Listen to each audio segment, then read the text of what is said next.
The first thing Ambassador KRRN learned about human wilderness camps was that the screaming meant happiness, and the second thing was that no one had warned him about the toddlers with sticks. The Interstellar Council shuttle settled into the clearing with ceremonial precision, thrusters whispering over pine needles and damp soil, while a banner unfolded announcing the opening of Wilderness Adaptation Trial Site 7. For most species, this was where adults trained for 6 months to survive unassisted planetary exposure.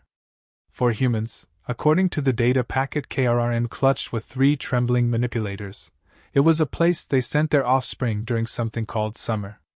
The word itself translated poorly, suggesting heat, leisure, and a baffling absence of fear. KRRN adjusted his environmental suit and stepped onto the soil, immediately cataloging threats: uneven terrain, uncontrolled flora, predatory microorganisms, and the distant roar of something with teeth.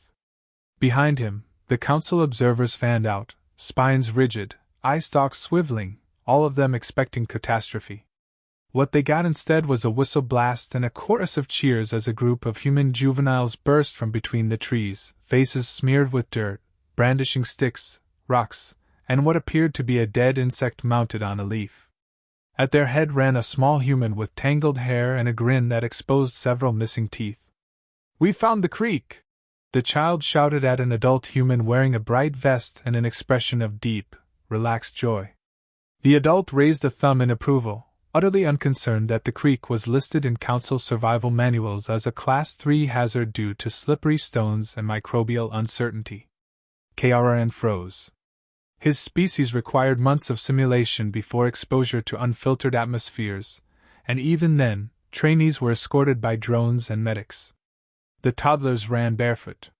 One tripped, scraped a knee, and after a brief wail, accepted a colorful bandage and sprinted back into the undergrowth. Counselor Youth hissed softly over the calm. "Ambassador, are those unarmored younglings?" KRRN could only nod. The data packet had said as much, but seeing it was different. This was not training. This was abandonment masquerading as recreation. The human camp director approached, offering a hand in greeting. KRRN hesitated, then extended a manipulator, bracing for microbial transfer. "Welcome to Pine Ridge," the director said warmly. "We're so excited to be part of the exchange program." KRRN's translator flagged the tone as sincere. "Exchange?" KRRN repeated. "You are exchanging, juveniles?" The director laughed. "Well, we're showing your people how humans build resilience. Kids learn best when they're allowed to explore." Behind the director, a child attempted to climb a tree that the council database identified as structurally unsound. The child succeeded, whooping in triumph. The conflict briefing had warned of cultural misunderstandings, but not of this magnitude. The council's goal was simple: determine whether humans could adapt safely to unregulated environments without advanced technology. Previous tests had involved adult volunteers and still resulted in alarming reports of improvised shelters, deliberate exposure to predators, for experience, and recreational fire. The solution had been to observe humans in a controlled setting. Somehow, the committee had overlooked the existence of camps like Pine Ridge. Or perhaps they had dismissed them as exaggerations, the way one dismissed human stories about pets sleeping on their faces. As the day unfolded, the stakes sharpened. Lunch involved food cooked over open flames by the children themselves, supervised only loosely, while KRRN's medical officer hyperventilated behind a visor. A sudden storm rolled in, and instead of evacuation, the children danced in the rain, sliding through mud, shrieking with laughter. "They are intentionally increasing exposure," Youth whispered. "Ambassador, we must intervene." KRRN knew that intervention would mean recommending restrictions, perhaps even sanctions, on human practices deemed unsafe. Yet the humans showed no signs of distress. Injuries were minor, spirits high, survival instincts honed through play. KRRN attempted a formal warning. He gathered the children, projecting a hologram of the Council's Wilderness Risk Index, complete with flashing hazard symbols. The children listened politely for approximately 12 seconds. Then the Tooth Gap leader raised a hand. "Do you want to see our fort?" Before KRRN could respond, the group bolted, leaving the hologram flickering uselessly among the trees. The fort turned out to be an intricate structure of fallen branches, mud, and string, ingeniously engineered to shed rain and conceal its occupants. KRRN felt a chill that had nothing to do with the weather. By evening, the council observers were exhausted from simply watching. Humans gathered around a fire, telling stories about imaginary monsters and real mistakes, teaching lessons through laughter. KRRN realized that the challenge was no longer whether humans could survive the wilderness, but whether the council could reconcile its doctrines with a species that treated danger as a classroom.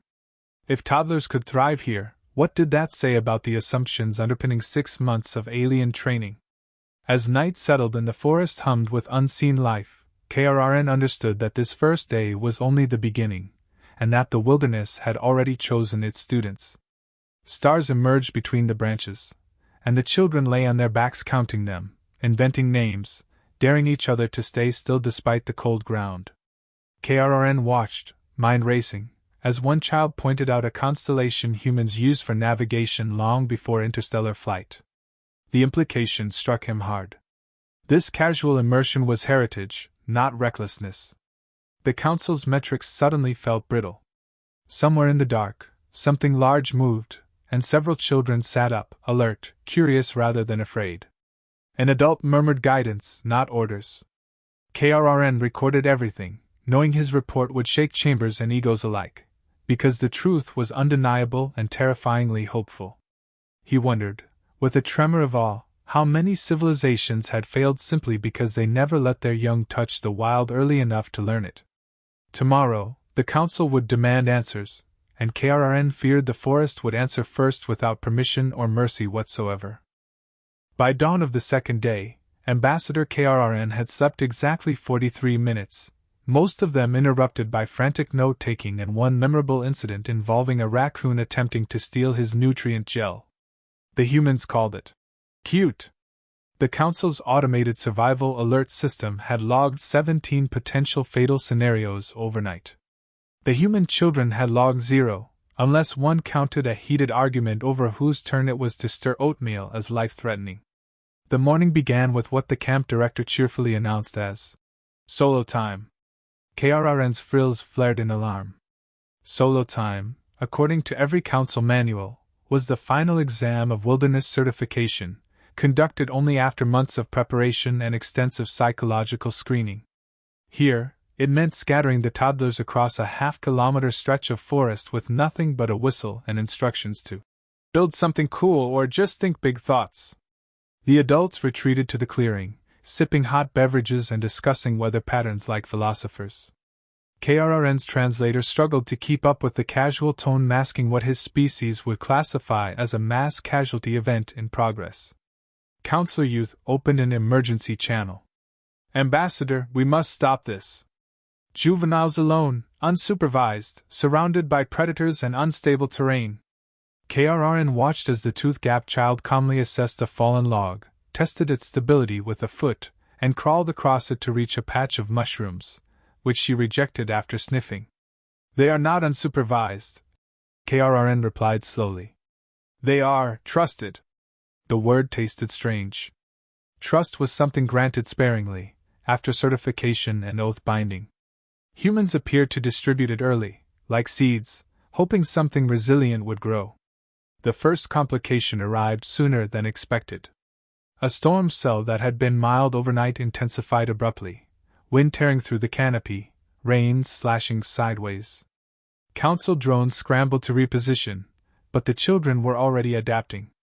Some sought shelter beneath roots and overhangs, others reinforced their forts with leaves and bark, working together without instruction. One small human began crying, overwhelmed by the noise. Another sat beside him, wordlessly placing a hand on his shoulder until the sobs slowed. KRRN felt something tighten in his chest cavity. Emotional regulation through peer support was listed as an advanced survival trait, not a juvenile one. When a council drone descended too low, its sensors fouled by rain, it crashed into the underbrush with a hiss of sparks. Alarms blared across the observers' comms. To KRRN's horror, 2 children immediately ran toward the sound. Stop them! Youth shouted. KRRN tried to issue a command, but the children reached the drone first, poking it curiously with sticks. "It's stuck," one declared. "Like a turtle." They coordinated effortlessly, levering the drone upright and dragging it under cover from the rain. By the time the council technicians arrived, the children had already cleared debris from its vents. One waved proudly. "We fix your robot." The council's internal debate grew heated. Some observers argued this proved recklessness rewarded by luck. Others pointed out that the humans had demonstrated problem-solving under pressure, risk assessment, and teamwork. KRRN found himself mediating not between species, but between philosophies. Meanwhile, the camp schedule marched on, indifferent to interstellar crisis.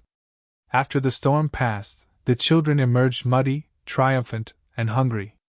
Lunch was delayed because the firewood was wet, so the children improvised, splitting damp logs to reach dry cores and arranging stones to reflect heat. The flames caught. The council's fire suppression drones hovered uselessly, unsure whether to intervene. In the afternoon, the camp introduced what they called the long walk. It was, according to the director, just a hike with stories. According to the council maps, it crossed varied terrain including steep inclines, a river crossing, and a region marked with an advisory about large territorial fauna.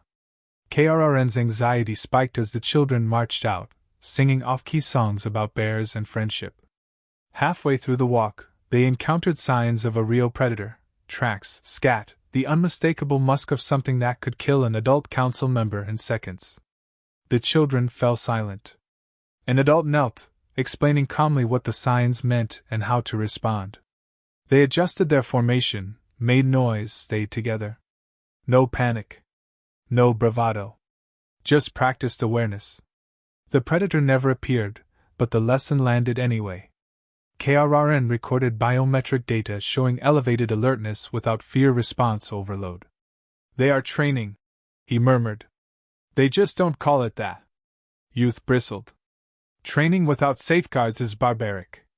KRRN gestured toward the children, now laughing again as they reached the river. "The safeguards are social. Cultural." The river crossing became another test. One child slipped, soaking a boot.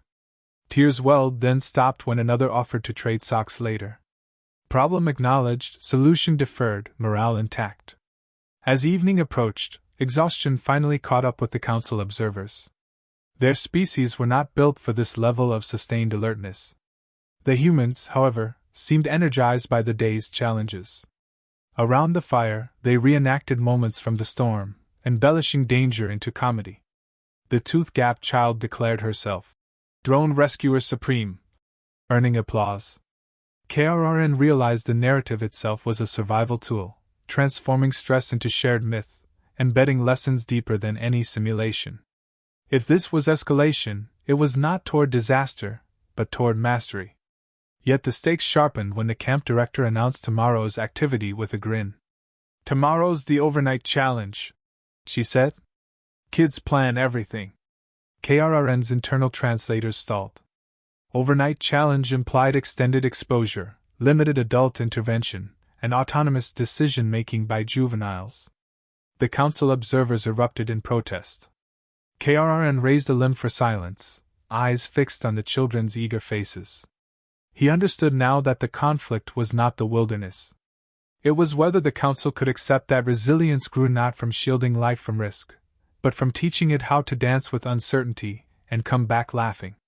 As the fire burned low and the forest settled, KRRN felt the weight of an impending reckoning. Tomorrow would force a conclusion, one way or another. The children curled into sleeping bags, fearless under open sky, while somewhere beyond the trees, the wilderness listened patiently, waiting to see who truly belonged. The night of the overnight challenge began with laughter and confidence, and that alone should have warned Ambassador KRRN that something profound, and dangerous, was about to unfold. The children planned with the seriousness of seasoned strategists. They gathered around a crude map scratched into the dirt, arguing cheerfully over shelter placement, food storage, and who would take first watch, even though watch mostly meant listening to bugs and trying not to fall asleep. The adults stood back, intervening only to ensure boundaries were understood, a whistle for emergencies, a glow stick perimeter, and one simple rule: solve problems together first. To the council observers, this restraint felt like negligence. To the humans, it was faith. As dusk deepened, the children dispersed into teams, hauling branches, tying knots that were uneven but strong, testing roofs with deliberate shakes. KRRN noted how failure was treated not as shame but as information. When one shelter sagged, the builders laughed, reinforced it, and moved on. By full dark, a small encampment stood among the trees, imperfect and alive. The forest answered with its own presence, chirrs, rustles, distant calls that triggered every danger instinct in KRRN's species. The children listened, named the sounds, and kept working. The climactic moment arrived not with sudden violence, but with a slow, unmistakable shift in the air. A large animal moved near the perimeter. Council sensors confirmed it, a territorial apex omnivore, drawn by food smells and curiosity. The automated response protocol screamed for evacuation. Counselor Youth's voice cut through the comms, sharp with fear. "Ambassador, this is beyond acceptable risk. Order extraction now." KRRN hesitated, eyes fixed on the children, who had gone still. No screaming. No running. Just awareness. The tooth-gapped child raised a hand, whispering the signal she'd been taught. The group clustered, backs together, making themselves larger, voices low but steady. One child began the song they'd practiced, a rhythmic chant meant to announce presence without panic. The adults watched closely, muscles tense, ready to intervene. KRRN's hearts pounded. This was the biggest challenge yet, not simulated, not controlled by holograms or safety fields. This was real wilderness, real consequence. The animal emerged into the edge of firelight, massive and muscled, eyes reflecting gold. Several council observers recoiled, some collapsing as fear responses overwhelmed their nervous systems. KRRN forced himself to remain upright, recording even as his limbs trembled. The children did exactly what they had been taught. They did not threaten. They did not flee. They stood, sang, and slowly raised their arms, appearing larger, united. One child dropped a piece of food deliberately away from the camp, redirecting interest. It was not bravery born of ignorance. It was courage born of practice. The predator huffed, paced, then turned, lured by the offering and the lack of chaos. It vanished back into the dark as quietly as it had arrived. The forest exhaled. Several children cried then, delayed release, clinging to each other. The adults stepped in at last, voices calm, affirming what had been done right, correcting nothing in the moment. KRRN realized his vision was blurred, not from fear, but from something dangerously close to all. But the night was not finished. Hours later, a sudden temperature drop swept the clearing. Wind sliced through poorly insulated shelters. One structure collapsed entirely, dumping 2 children into the cold dirt. This time, the danger was exposure, slow and insidious. The children reacted instantly, redistributing sleeping bags, huddling together, reinforcing walls with whatever was at hand. They argued briefly, snapped at each other, then apologized and adjusted. Emotional strain did not fracture cooperation, it refined it. When one child began to show signs of hypothermia, confusion, and shivering, the group responded without waiting for adult instruction. They wrapped her, shared body heat, sent a runner for help using the agreed signal. The adults arrived swiftly, providing support without reprimand. The situation stabilized. No evacuation. No panic. Just correction and continuation. KRRN noted that the children did not feel they had failed. They felt they had learned. Dawn crept in pale and cold, revealing a camp that looked battered but functional. The children emerged bleary-eyed, triumphant, faces smudged with dirt and pride. Council observers, many of whom had spent the night sedated to manage stress responses, watched in stunned silence. The data streams told a story no one had predicted: elevated cortisol followed by rapid recovery, increased bonding markers, accelerated skill retention. By every measurable metric, the juveniles had survived and grown. KRRN gathered the council members as the sun rose higher, warming stiff limbs and chilled ground. "This," he said quietly, gesturing toward the children sharing a victory breakfast of unevenly cooked flatbread, "is their crucible." Youth's spines lay flat, her voice subdued.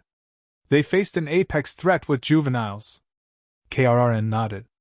"And they prevailed without weapons, without panic, without us." The tension that had built over days reached its peak not in violence, but in understanding. The Council's greatest challenge was no longer the wilderness or the children. It was the realization that their own methods, months of isolation, rigid protocols, fear-based conditioning, might be the weaker path. Humans had faced the biggest challenge yet by trusting their young with reality, not simulations, and guiding them through it together. As the camp stirred fully awake, laughter returning like birdsong after a storm, KRRN knew the confrontation was over, and the verdict unavoidable. Whatever came next would change interstellar survival doctrine forever, because the wilderness had tested the smallest humans, and found them astonishingly prepared. Morning after the overnight challenge arrived quietly, as if the forest itself were embarrassed by how thoroughly it had been outmatched. The children woke sore, stiff, and smiling. They compared stories in low voices, exaggerating the size of the predator, arguing cheerfully over who had been bravest and who had snored the loudest. The shelter ruins were examined like trophies rather than failures, each broken branch a lesson catalogued and proudly explained to anyone who would listen. When the camp director announced hot breakfast, the cheer that followed startled 3 council observers into defensive postures. No one laughed at them this time. The children were too busy being victorious. Ambassador KRRN stood at the edge of the clearing, recording his final observations with hands that no longer trembled. The data was irrefutable now. Stress response curves showed healthy spikes and recoveries. Injury reports were negligible. Psychological markers indicated increased confidence, cooperation, and adaptability. By council standards, these juveniles had completed and exceeded wilderness certification reserved for trained adults. And they had done it while calling it fun. The Interstellar Council convened an emergency session via hologram before noon. The towering projections of senior members shimmered above the camp, their expressions ranging from disbelief to quiet dread. Counselor Youth addressed them first, voice formal but subdued. "We have witnessed unarmored juveniles survive direct exposure to a Class 7 wilderness zone, including apex predator contact, with outcomes that contradict established doctrine." Several elders shifted uncomfortably. One demanded to know how many humans had been lost. KRRN answered calmly. "None." The humans, invited to observe, sat on logs and coolers, sipping drinks, unfazed by the cosmic importance of the moment. The camp director waved cheerfully at a particularly stern elder, who flinched as if waved at by a force of nature. KRRN presented his findings without embellishment. He spoke of trust as infrastructure, of storytelling as psychological armor, of early exposure forging instincts simulations could not. When he finished, silence stretched long enough for birds to fill it. The council's decision came reluctantly, then all at once. Wilderness training protocols would be revised. Human methods would be studied, adapted, cautiously implemented. Juvenile exposure, once unthinkable, would become optional trials. The elders insisted on calling it controlled resilience development, which the children immediately shortened to Space Camp when they overheard. A few council members protested, warning of chaos, liability, unpredictability. KRN answered with a simple truth. The unpredictability already exists. Humans just meet it earlier. The most surprising resolution came from the predator itself, or rather, its absence. Over the following days, sensors confirmed that local wildlife actively avoided the camp perimeter. The children's presence, noisy but consistent, had reshaped territorial patterns without violence. The forest had adapted too. KRRN added this to his report, a final note on coexistence rather than conquest. Wilderness was not an enemy to humans. It was a conversation partner. On the last day, the children gathered to say goodbye to the space friends. They presented gifts: a lopsided carving, a bundle of feathers tied with string, A stick. For luck. The tooth-gapped leader saluted KRRN solemnly. You did good for your first camp, she said. KRRN bowed deeply, the gesture sincere. He realized she was right. He had learned more here than in decades of diplomatic service. As the council shuttle lifted off, KRRN looked down at the shrinking clearing, the tiny figures waving enthusiastically. He felt something unfamiliar settle into him, not fear, not certainty, but confidence tempered by humility. The galaxy was larger and stranger than the Council's manuals allowed, and humans, absurd and resilient, were proof that survival was not always about control. Back at Council headquarters weeks later, the report spread like wildfire. Civilizations reconsidered their approach to danger. Training facilities added unstructured zones. Instructors learned to step back instead of forward. There were failures, of course, and debates and mistakes. Humans did not deny that. They simply pointed out that learning hurt less when shared and that confidence built young lasted longest. KRRN was reassigned, officially, to Human Liaison for Adaptive Practices. Unofficially, he became an advocate for letting life be messy. On his office wall hung a simple carving of a tree with uneven branches. Visitors often asked about it. KRRN would smile and say it was a reminder that strength did not come from smooth growth, but from weathering storms early and often. Somewhere on Earth, summer returned again. Toddlers were dropped off at camps with oversized backpacks and boundless trust. Aliens watched now, not in horror, but in cautious admiration. The wilderness waited as it always had, patient and impartial. And when the screaming started, the galaxy finally understood. It meant the children were learning, laughing, and very much alive.